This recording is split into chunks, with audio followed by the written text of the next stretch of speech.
Welcome to All About Art. My name is Alexandra, and I'm an art historian, curator, and writer. Within this podcast, topics relating to art history, cultural policy, the art sector, as well as a large range of other art-related topics will be covered.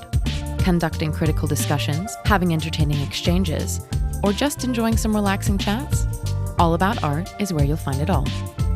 Join me in exploring and developing cultural discourse. Welcome to another episode of All About Art. This one is a bit of a podcast special because it's a crossover episode with Gary Mansfield, founder and host of the Ministry of Arts podcast. So after you listen to me interview Gary here on All About Art, head over to his podcast through the link in the show notes and tune in to hear him interview me. Gary has had quite the unconventional introduction to the art world. He came into contact with the arts during a 14-year prison sentence he was serving. Listen in to hear him tell me about what it was like to encounter the arts in that atmosphere and how it impacted him. Gary is a practicing artist himself, so we also talk about his methods of making and what moves him to create his work. We chat about inclusivity in the arts, what needs to change within the industry, and how his nearly 200 episodes of interviews with various artists and cultural practitioners have influenced his view on the sector. Thank you, Gary, for the collaboration. It was so much fun. And listeners, I hope you enjoyed this episode as well as the one over on the Ministry of Arts podcast. Before I dive in, I wanted to let you lovely listeners know that All About Art is on Patreon. So if you want some behind-the-scenes content, maybe a bit of merch, the chance to get one-on-ones with me and my guests, or you're simply wanting to support this project, I would be absolutely thrilled if you decided to sign up.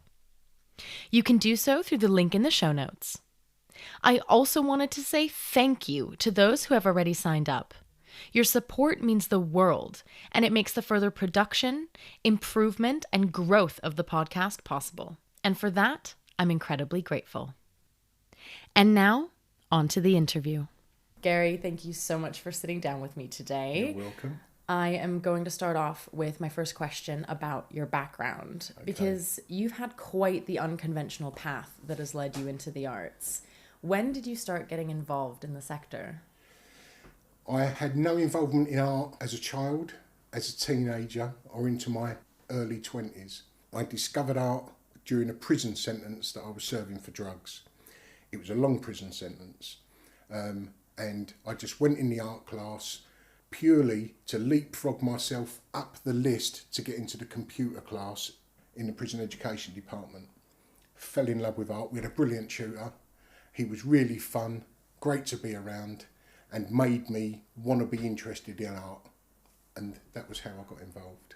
Okay. And you have a fabulous episode over on your podcast. It's the episode number 100, where listeners can hear your whole story, because you used a very fun method to have yourself as both the interviewer and the interviewee. Yeah. That must have been really difficult to edit. It was fun but torturous. 34 hours of editing.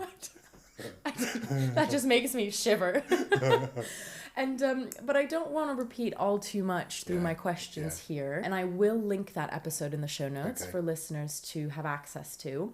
But I do want listeners to hear a bit more about you now. So one question that I have is about your art and how your time in prison has impacted your practice. Can you tell me more about that? Yeah, I should state I had a 14-year prison sentence for drugs, so I'd done 7 years, and discovered art round about 18 months into that. And when I discovered art, I just went 100% into it. So I was just absorbing right into artists outside, fairly well-known artists then. Now they're A-listers. Yeah, the YBAs. The YBAs. Yeah. And I was just trying to sort of take everything in. But at that time, I was having a big turnaround in myself, because I'd been a criminal all my life and I wanted to be something else. How art come about is a bit, is quite odd anyway, because I don't know anyone else who was an artist.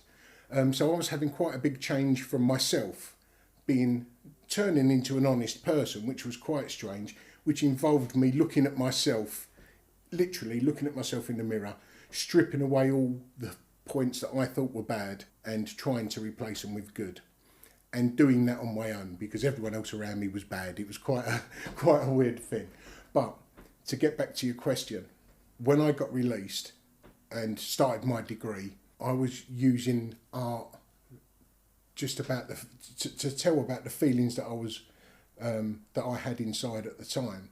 So my art was a little bit selfish, and it's only been in recent years, in the last maybe 5 years, that I've realised that the person that I was trying to talk about in my art wasn't just me. It was the homeless, other people in prison, social injustice. You know, it was all of these things. It's all about social injustice is the main thing, and just getting the marginalised voice heard. Mm-hmm.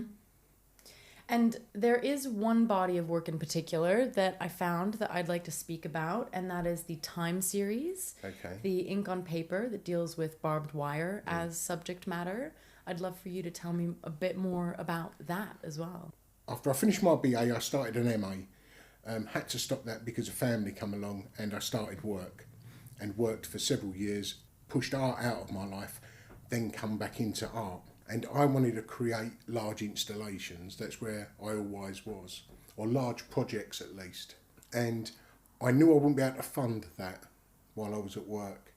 So I figured on trying to create some drawings or paintings and then turn them into prints, and that be a sort of bread and butter thing that would hopefully pay for me to be able to leave my job and then build these larger projects, which still hasn't become the case. I've left work, but you know, that was as good as it got. But the Time project that you're talking about, I wanted to somehow show time, and the barbed wire drawings that you're talking about, they're in tandem with padlocks as well. I don't know if you've seen the padlocks, and they were initially to show mental problems and challenges. The padlock was meant to show a problem that can be resolved. You've just got to sort of find the right key, as it were. The barbed wire was meant to represent challenges that you possibly can't cross and avoid. And I called it the Time series because I started drawing these large padlocks and barbed wires using crosshatch, and then saw that they looked like do you know the prison tally mark? Yeah. Right, so it's 4 lines down and 1 diagonal to mark 5, Yeah. which is what prisoners may have scored on the wall. So when I was doing some cross-hatching, when I first started these drawings, I was like, oh, that looks like a tally mark. And then it was like, why don't I use tally mark? It was initially meant to show time. That shows 5 minutes, days, what have you. Yeah, it does. And then so for the next month or so, I was trying to devise a way to make those work within a highly detailed drawing, which they work. And I see them as a little bit like myself, because you look at them from a distance, they're big and bold, and you know they look fine. Yeah. When you get closer and realise that they're tally marks, it's a little sort of a wow factor, if you like. And then you see that I've been to prison, and you make those associations, and it starts to tell a story, hopefully. Absolutely. And another way in which time is embodied within that is the time that it took you to make each line. I mean, with cross-hatching in general, but with that specific medium or means of production, I guess, it's something that's very meticulous and time-consuming. And it literally shows every moment that it took to make it. Yeah. Which was the idea. I wanted to show the monotony of my time away. Yeah. Or how long it takes, how much time we should give something nowadays, rather than swiping left from a song after the first 7 seconds. Yeah. You know, you should listen to... Or swiping left on a podcast. Yeah. Just listen to the whole thing, download all the episodes. But then that's with my chip on the shoulder. That's how I see myself. Yeah. That people might not give me the benefit, especially in this art world. There isn't many people that are big, cockney, loud, laughing and joke. You know, there isn't enough, rather. Sadly. But I'm fine with that, because like these drawings, if you bypass them, you could well be missing something that's rather interesting. Yeah, absolutely. And because we were just very briefly on the subject of podcasts, you run the Ministry of Arts podcast. I do. And so I wanted to ask you, because, this is a very fun crossover that we're having here. How did you start the podcast? How did that come about? So when I was painting, drawing, creating art, I can't listen to music. Really? No, because I start getting in the mood of the music. And the mood I'm in, it will dictate the music I might put on. And the energy from that music, no matter what it is, will relate into the work. So I would always listen to radio for a talk-based radio or storybooks. Then I discovered podcasts and I was like, oh, brilliant. So now I'm listening to conversations. And it just so happened that the one that I was concentrating on was a guy called Scroobius Pip, who's very well known in the podcast world. We've got mutual friends. And I was speaking to one of those about podcasting and how I wish that there was more podcasts, art podcasts out there that were conversation based, because the ones that I had heard a little bit more academic. They needed more listening to and you had to concentrate a little bit more. Yeah. So while I was concentrating on the podcast, I'd realised that I'd spent the last 20 minutes listening to the podcast and not creating. And my friend said, well, I'm well aware that you know hundreds of artists. You love a rabbit, or you love to talk. Just buy yourself some recording equipment and get going. Yeah. Then I featured on my first podcast, which was an illustration podcast, and I saw how he done it, and I was like, "Shit, is that it? I'll just do it." Yeah. And I'm not very tech savvy, so I spent the next couple of weeks looking at YouTube and Same. just brilliant. So yeah, me and YouTube had a little love affair for a couple of months. Yeah. Then I had the equipment, and then just thought, sod it, let's go. Yeah. And as you've already discovered, I love a chat with an artist anyway.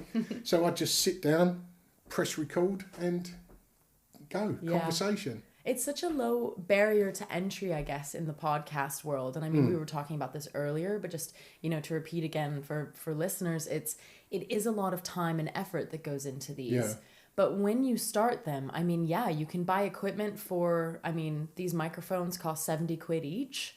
So that's 140 quid. You sit down. I already had a laptop. GarageBand's free. When I started, I didn't even have microphones. I just had a recording device. Yeah. And I just pressed record, and that was it. No, that's nice too. It's such a funny thing sometimes because like my equipment, I always tell people this when I show up with my microphones, because I actually carry my microphones around in a lunchbox. Nice. Because that was the one thing that had a bit of padding and I could fit everything in there, but it wasn't like a hard case, so I could bring it with me to different countries as well. Like it fits easily into a suitcase or in a backpack, whereas like the hard microphone cases are, those are quite big and bulky. But you just kind of have to strategically wing it with things sometimes, especially with podcasts, and it's just sitting down and not really knowing what you're doing. And then one time I was sitting down and I was trying to connect the two microphones to GarageBand to make sure that there was the correct input, and I had forgotten how to do it. So I was sitting with my guest and pulled up YouTube and was holding it beneath the table watching YouTube on how to Why not? do that. Yeah. And I was like, please don't let her see, and she didn't see, I don't think. But yeah, it's just getting into it and learning. Well, I was told before I started by someone who produced podcasts, always make a backup recording. So for the first time, I had my recording device is about the size of a tin of beans. Yeah. The first one I had, and then I used my phone, because most phones have very good recording devices and they have front and back microphones. Yeah. So you could sit it on Like a can of Pringles, a can of Pringles that we have here at the that I table. just put my hand on.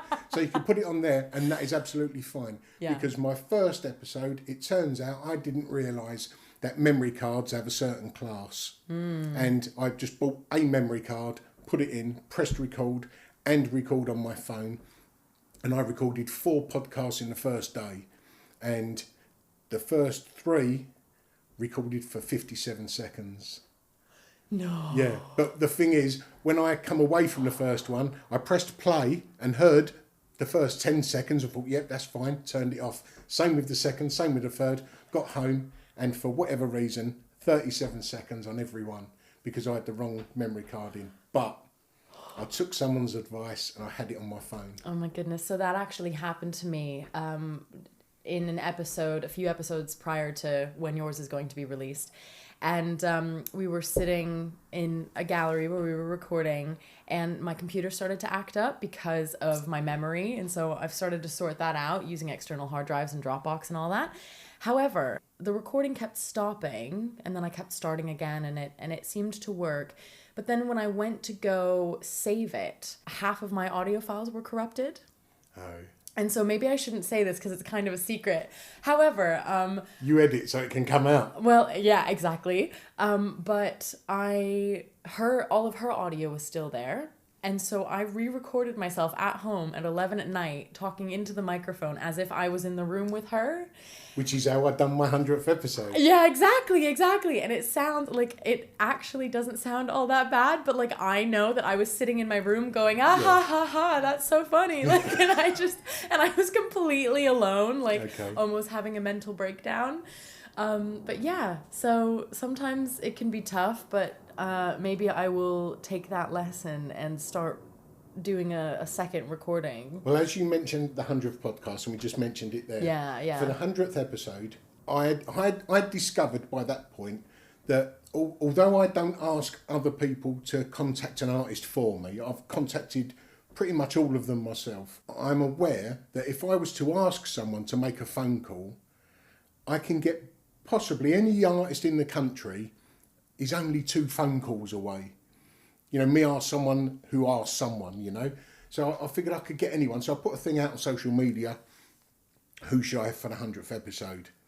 And it come back, me, was the biggest, and by far as well, you know, we should hear your full story, because everyone hears little snippets of mine in a conversation. So speaking to my best buddy, Lee, I was going like, who can I get to do it then? And me mate Lee went, well, look, the beauty of your podcast is it's this sort of loud Cockney or Essex, you know, guy who asks sort of strange questions every now and then, you know, not in the order they should be. And he said, why don't you interview you? And then it was just a stupid amount of cutting and pasting. But I gotta tell you, some of the stuff, like when you were kind of scolding the one Gary for stepping on the words of the other Gary, it was very, very fun. I really enjoyed listening to it. But you describe the podcast as possibly the world's most inclusive art podcast. Can you tell me more about that? What's your approach to the podcast and its guests? Well, as we spoke just before pressing record about how we both approach recording a podcast, my idea from the offset was I wanted it to sound like I have just sat next to my guest on the train. I've asked them what they do for a living. They say they're an artist. That's how our conversation starts. And the listener is sat in the seat behind. Most of our listeners presumably are artists. I'm hoping that they may be listening while they're in their studio, and it sounds like they're listening to the 2 people in the studio next door. That's how loose I wanted mine to be. Yeah. So I literally, as I told you earlier, if I may not know much about the artist, that's absolutely fine. I'll do as little research as possible because I like to find out at the same pace as the listener. Yeah. I really enjoy that. However, I'm the exact opposite. Exactly, yeah. I mean, I think that it's just so fun to think about the different methods and how it turns out because, you know, I also listen to other art podcasts and I wonder how they end up going around producing it. But I think that it depends on your angle. It depends on the questions you want to ask. And I think because you're mainly interviewing artists or cultural practitioners and you're talking to them like a conversation, it allows for the listeners to feel like they're a part of that conversation and it's very personable. And I think with All About Art, in this case, a lot of my questions are, the way that I kind of see it is, you know, what would the 20-year-old or 21-year-old Alex have needed when she was studying history of art, wanting to know what the hell is going on in the art world? And I think that that's kind of why I with artists, I research their practice, but very much also with cultural practitioners, it's also like my questions are based off of, well, what piece of advice would you give someone? Or, you know, and all of these are quite strategic in the sense of what would a young person in the arts wanting to possibly enter it into, like, as a career, want to hear. I mean, I don't not listen to other podcasts that are more structured than mine. I mean, there's not many out there that are less structured than mine. Let's be honest. Let's be honest. And I do try to have a conversation rather than an interview. Yeah. Not that there's anything wrong with an interview.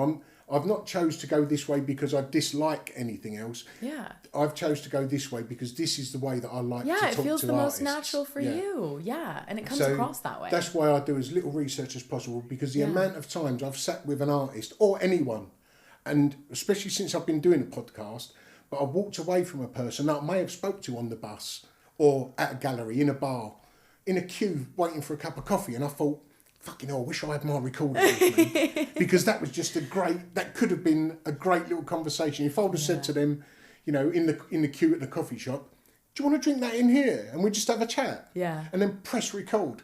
That's what I like. Yeah. And I love that. Yeah. That's the feel I try to get to a lot of them. And to my detriment, the downside of it is when I'm editing or when I listen to it back, I go, Christ, why didn't I ask that question? Because if I would have done research, I would have asked that question. Ah, interesting. But I didn't, so it doesn't matter. That's when you get off the bus or train, like I was talking about, when you get off and say goodbye to that person you've just met, that's exactly what you do. Oh, I should have asked them this. I should have asked them that. You didn't. The conversation was still good. But the conversation was still very rich and very, very rewarding. And that's where the start of that is. So I like to think that the old me from the council estate in Essex, East London, who had no interest in art, they're the people I hope, well, they're the people that could sit down and listen to it, because it's accessible to people like that. It's inclusive for everyone, I feel. Because I've got an interest and work with, or have worked with rather, the homeless, marginalised, prisoners, people on release, people with mental health issues. So they all creep into my podcast. I try to creep those people that I adore, being people like those marginalised groups. I'll throw one in every now and then, or to benefit them as well, to give them a bit of exposure, but more so just to try and break down any barriers that might be out there anyway. Yeah. Because I figure if people buy into me being this loud Mockney, is someone who isn't quite a Londoner, this loud Cockney accent, you know, that is a bit different in the art world. If they buy into me, they have to buy into them as well, because they're a part of me. Yeah. So they can't sort of accept me without accepting anyone else with a criminal record. Yeah. Or mental health issues or whatever it might be. Yeah. So that's the little sort of standard I try to wave. Yeah. I think that's a really important point to make as well. And it's something that I've researched a bit about when it comes to general representation and understanding. And I think that if you don't have someone who has lived similar experiences to you, then what they produce, what they say, how they say it, how they communicate, it's very, very likely that is not going to resonate with you. And so that's why it's very important when we talk about representation in general, when we talk about it in politics, in leadership positions, in galleries and museums and all of that, someone who has grown up in a certain way with certain challenges is going to choose to show different things in comparison to someone who has grown up in, for example, if someone's a very, you know, upper middle class white family or something, like comes from that, then they're not going to think about some of the things that someone who has come from a more difficult background with more challenges or hurdles that they've had to overcome in their life. They're not going to show the same things. They're not going to be thinking about the same program. And I think that's the same thing when it comes to conversations, how you speak, who you're speaking to, and what you're speaking about. And I think that it's so incredibly important that something like this exists. Like it is, I cannot stress it enough, because that is exactly what so many of us are trying to do in the arts, is to reach people and make them see that, you know, hey, there is a lot of exclusivity in the arts. We don't like it. We're here with our arms wide open being like, let's go to the show, or let's talk about this or that, and let's see how art, because at least for me personally, and for you as well, from your story with interacting with art while you were in prison, art has caused such a growth in my own personal empathy, in my education about myself, my self-awareness, other people, like about different cultures as well. And so I have completely grown as a person through my interaction with art. I'm so lucky that can be my career. But I would love to get more people into interacting with that, because it could really just grow human beings. Well, the thing is with me, I discovered it in prison, working class, criminal, thug. I was violent. I was a very different person to the one that is sitting here now. I discovered art, and I literally discovered me. Yeah. I really did. And I turned from being this violent person. If you think of just an active criminal from East London, Essex, you think of an active criminal, that was me. Whatever your imagination might pull up. You think of an artist, someone involved in the arts, that's me now. That is some journey in between the two to try and change from one to the other. And I know that it was the inclusion of art and having to look at myself and conceptual art, because when I discovered how to look at me, it was the same time I was trying to discover how to look at conceptual art, because they both happened at the same time, pretty much overnight. And once I discovered how to look at conceptual art, that's how I started looking at myself. I go, all I've got to do is not look at what's in front of me in the mirror. I've got to sort of keep that reflection there, but just step to one side and have don't look at the eyes that I'm looking at it from, because I don't understand me. If I look at myself as a stranger, then I can go, right, I like that about you, but I don't like that, and that. When I look at conceptual art, I didn't understand it first of all. Then I read something that made me look at it from a slightly different angle. And then I was like, fucking hell, yeah, I get that. That's fucking... And it's the same thing that I didn't like yesterday. Yeah. And then I while I'm sitting in my cell and having time to reflect on me and this new art that I just discovered, then I'm going, right, I can look at me at this different angle. Maybe I can get to like myself. Because where I said I was looking at myself in the mirror and seeing all the bad stuff, I was seeing so much fucking bad. I couldn't see any good. And then when I started seeing that little speck of good in the distance, I grabbed hold of that light and I was like, yeah, there is a bit of worth to me here, And then bang, it was that. And that's why I owe so much to art. And I refer to myself as a born-again artist. Yeah. Because it happened literally overnight. I went into my cell slagging off conceptual art, going, look at this shit. Look, someone's cut a cow in half. There's a bloke in D-wing in for similar. That's why. How is this art? Yeah. People are paying for that. Next morning, I come out of myself going, this is fucking amazing. This is what I want to be. Anything at all. This conceptual art, I understood it. I didn't understand it. I understood how to look at it. Yeah. And it was just meaning so much, because these artists were saying so much with so little. You have now nearly done 200 have, episodes. yes. What was your favourite out of all of them? If you can answer this. Right, putting number 100 across, because that was, you've listened to it, that had ups. There was very high ups and very low downs. But my favourite episodes, for all different things, one was Maggie Hambling. Maggie Hambling is well known as being a strong character who does not take falls gladly.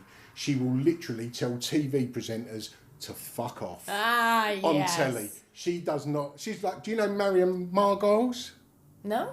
She's a British actor who, likewise, she doesn't care what she says. Maggie Hambling is like that. I love it. She's strong. She's powerful. She's extremely intimidating.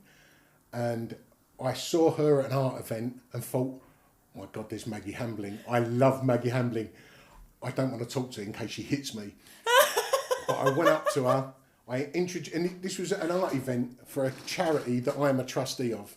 So I went up to her and I thought that'd give me the sort of little in to go and speak to her. And I went, hi Maggie, my name's Gary Mansfield. I'm a trustee of Cursler. She went, have you come to show me where to go?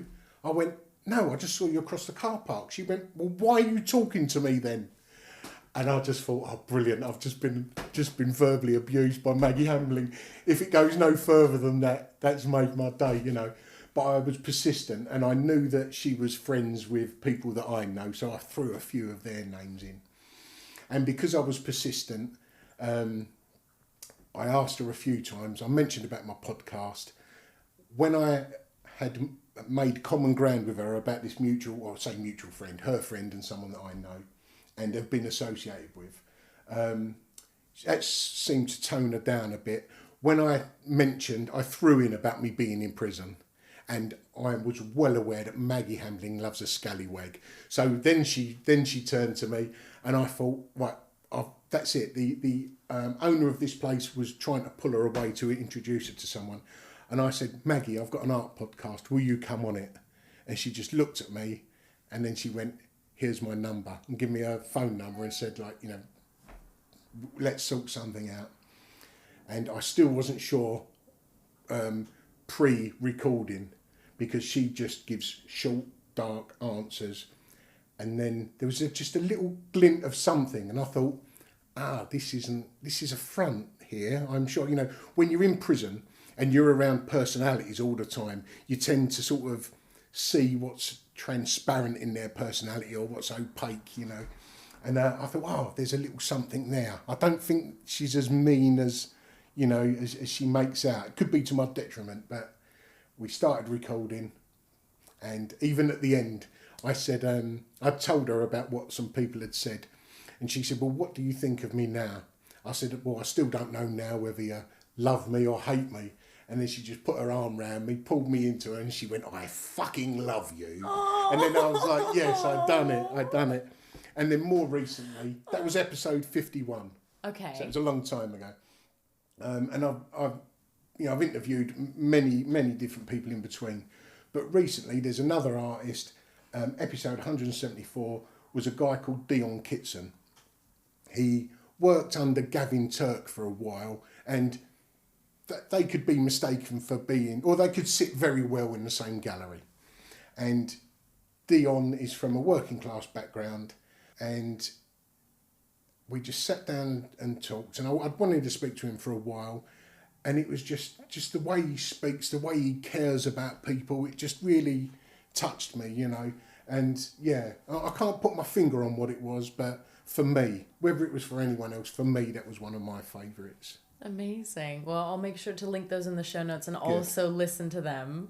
I'm very, very excited. I love that. I love how you're nearly at 200 as well. I think that's for someone who, I mean, I'm currently at 40 or 41. Yeah.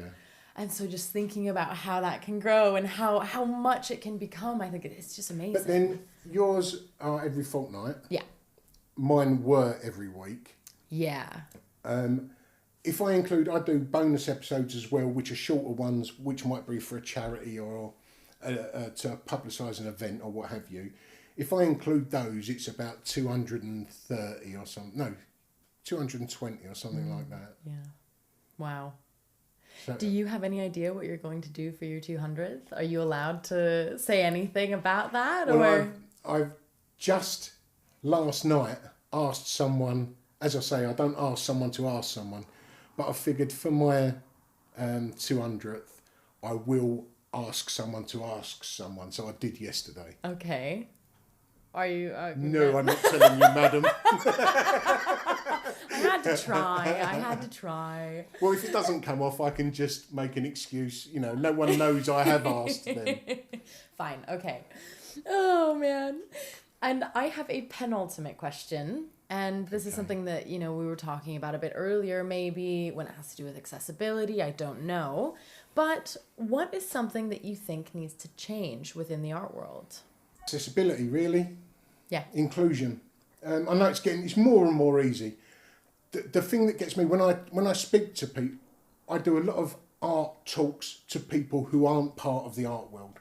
That, as I mentioned earlier, it changed my life immensely. Mm-hmm. And just a little bit of it, if someone accepts art into their life, if it's changed this much for me, it's just got to bring a little bit of sunshine into everyone's life. And a lot of people at the moment haven't got much sunshine in their life. And by just Googling artwork and or listening to us speak to artists, if that can just bring a little bit of sunshine in someone's life, bang, job done. Yeah. And that's what I want at the moment. And I say to these people, look, so many artists and art establishments use lottery funding. Yeah. Sort of like 90% of lottery funding or lottery money comes from us. You know, the working class are the ones that are trying to buy their little bit of sunshine on a ticket every Saturday. Yeah. We're paying for most of the artists and art establishments via the lottery funding. So go and bloody get hold of it. Yeah, you know? go and enjoy it. And as I say, it's using myself, putting myself out there. If people can't, I put myself in such a position that people can't deny me. And like I said earlier, if I make them not deny me, that means they can't deny the person behind me or next to me, you know. So, yeah, inclusion. And as I said, that's why when I create artwork, with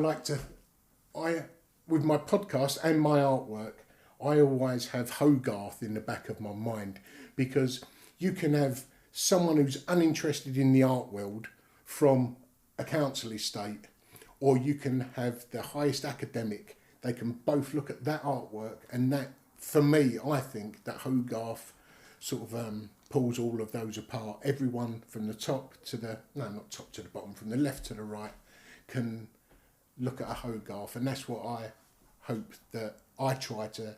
I'm not saying I'm like Hogarth by any means, but I like that attitude that someone who is well embedded in the art world and someone who's not even a part of it can look at mine with knowing a little bit about me, can look at mine and have it resonate with them. And that's what I like. Absolutely. That's what I like. Well, I only have one final question to ask to wrap up the episode. Okay. And it's a bit of a fun one. I like to ask all of my guests this that come on. If you could pick one artist from art history or contemporary art, it's fine, to have dinner with, who would it be and why? I'm having 3 because I couldn't I couldn't decide. I couldn't decide who. The more I ask this question, the more people wiggle around and say, can I say 2? Can I say 3? Right. Well, I was going to be polite, but I just thought I'd invite 3 with me. Absolutely. The more the merrier. Hogarth, like I just mentioned.